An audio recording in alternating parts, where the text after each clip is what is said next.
Welcome back to page 121.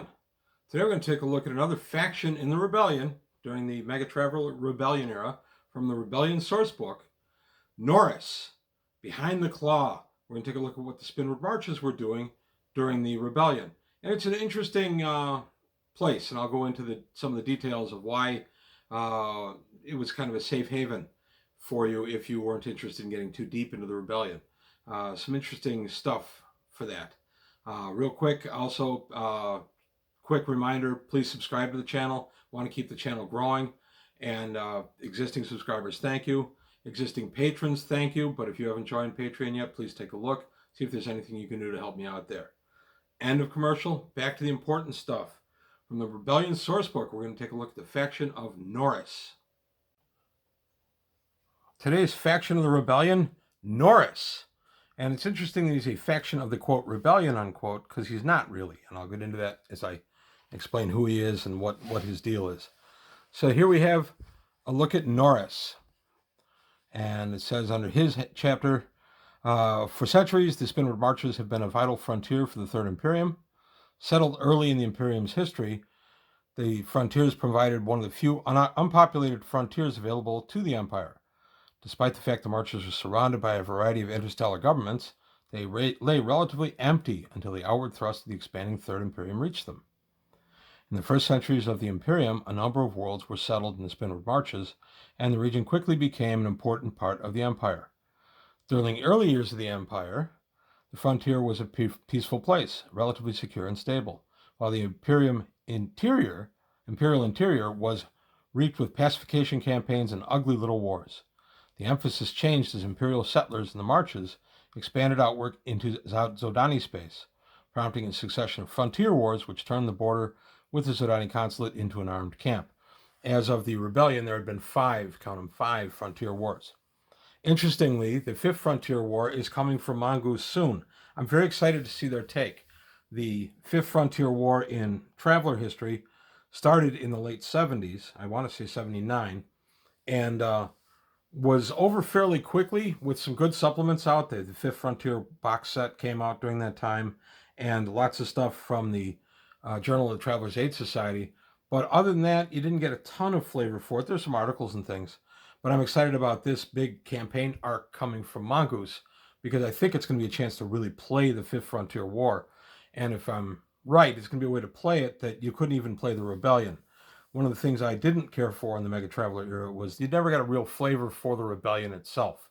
You were there, it was happening, you could influence it or be influenced by it, but there wasn't a bunch of stuff from Game Designer's Workshop that was really telling you exactly, oh, do this, do that. There was plenty of stuff, but you didn't get an overarching flavor for how you should be interacting in the rebellion, and it was left more open and sandbox instead of being dialed in on a little bit. And I always felt this could have benefited by being dialed in a little bit.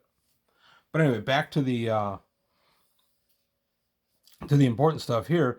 Through the history of the Spinward Marches, the narrow access lane through the corridor sector has been a vital link between the Marches and the Imperial core.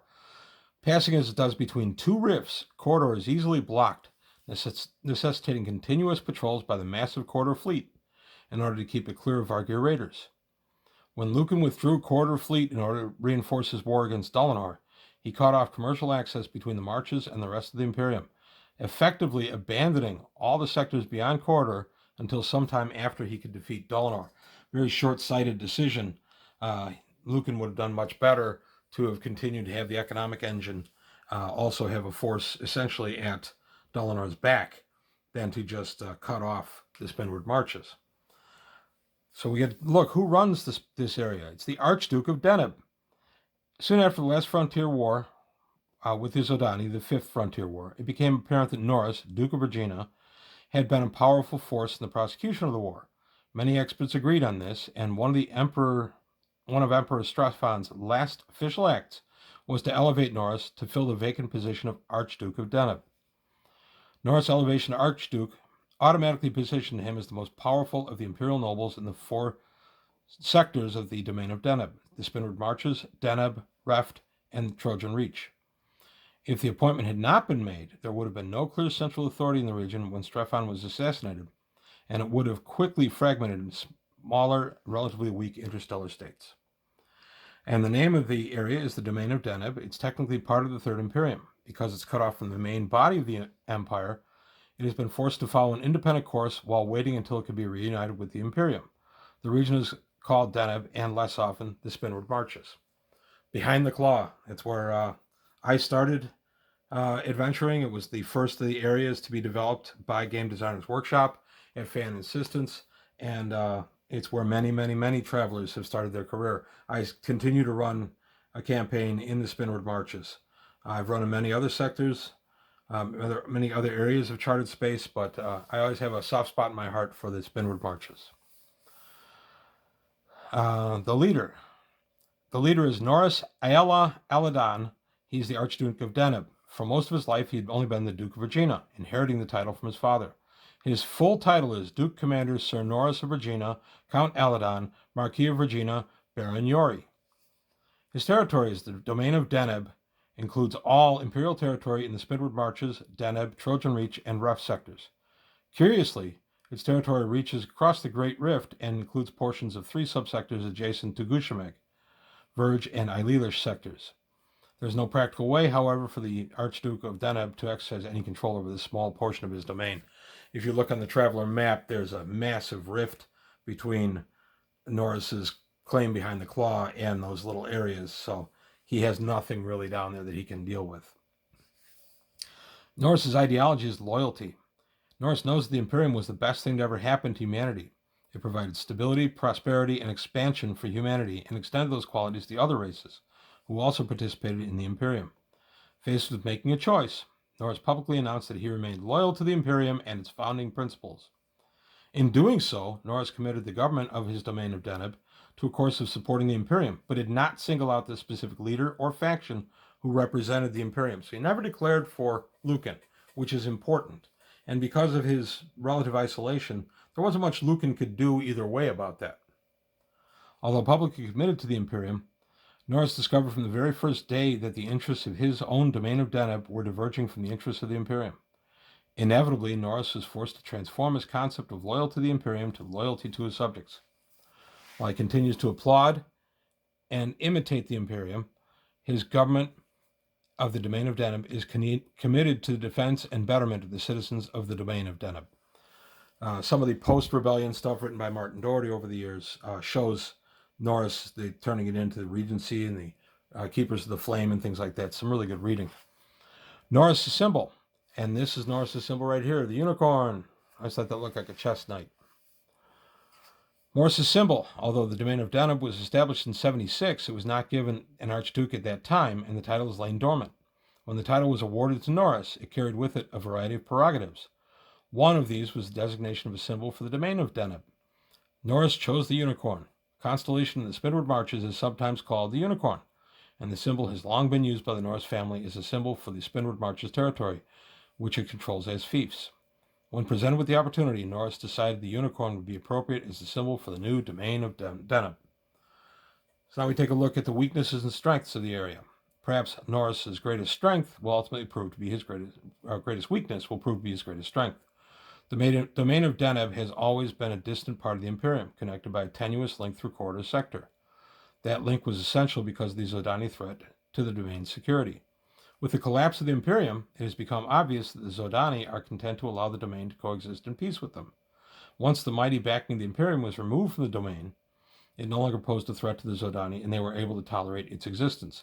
Also, not brought out here, but a little bit later in the book, the Zodani have their own problems. If Norris can resolve the other problems that face his domain, he has a genuine chance of keeping it together as a viable interstellar government. These problems, however, are major ones. The Vargir want to keep raiding, and they see a good chance now with the corridor collapsed. They see the domain is isolated, and they have a chance to come in and raid. So Norris has to find a way to deal with that. And then, of course, Aslan, the Ihate fleets and other settlers want to come in from rimward and exploit areas in the domain now that the Imperium is not there. So he's got to deal with those problems as well. And then the future, although Norris remains loyal to the Imperium, the fate of the domain of Deneb becomes less and less tied to the fate of the Imperium. Assuming he can solve the Aslan and Vargir problems, any remaining problems are minor. Ultimately, he will need to consider whether the new state that he will lead will be the Empire of Deneb or the Federation of Deneb. So already they're talking about the possibility that he may never be able to reunite with the Imperium, which, as the rebellion unfolds and we go into the new era, etc., is in fact what happens. And as I said, the Keepers of the Flame and other books go further into what happens to the domain. The important thing of Behind the Claw during the rebellion was it was a way you could keep your campaign in the golden age, the golden era. You didn't have to advance into the rebellion if your campaign was set behind the claw. I had an existing campaign set behind the claw when the rebellion broke in 87, and I kept that campaign going. I upgraded to the Megatraveller rules from the original Traveller rules. The campaign had been set in. My players were fine with that. But I kept the campaign itself with the same flavor and feel, and the rebellion was just something that popped up in the Traveller news service now and again, but nothing that impacted their lives. And I think that was the intent by GDW, was to keep the golden age alive and well, just to keep it behind the claw. However, if you wanted to be involved in the rebellion, and I did some campaigns to Rimward, where the rebellion was incredibly active, and had some fun down in that way. Also did a little bit over in the Gateway sector. I love the Gateway sector from the old Judges Guild stuff from the very early 80s. That's all no longer canon. I know that, but I don't care. Those were the ones that I had the first sector maps of, and that was the ones I still have a soft spot for. And I did some gaming over in that area too, but I never really built that campaign very much. My main two campaigns during the Rebellion era were Behind the Claw, keeping Traveller as the Golden Age standard, and then the Rebellion, if we wanted to flavor the Rebellion, we went to Rimward, and we did some stuff around the Salamani Sphere. So that's it for today on page 121. That's all I really wanted to say about Archduke Norris. I liked that they kept an area for us to play in that wasn't being demolished by the rebellion. So that's all for today on page 121. If you liked what you heard, please like and subscribe. Please leave any comments below, and I'll see you next time.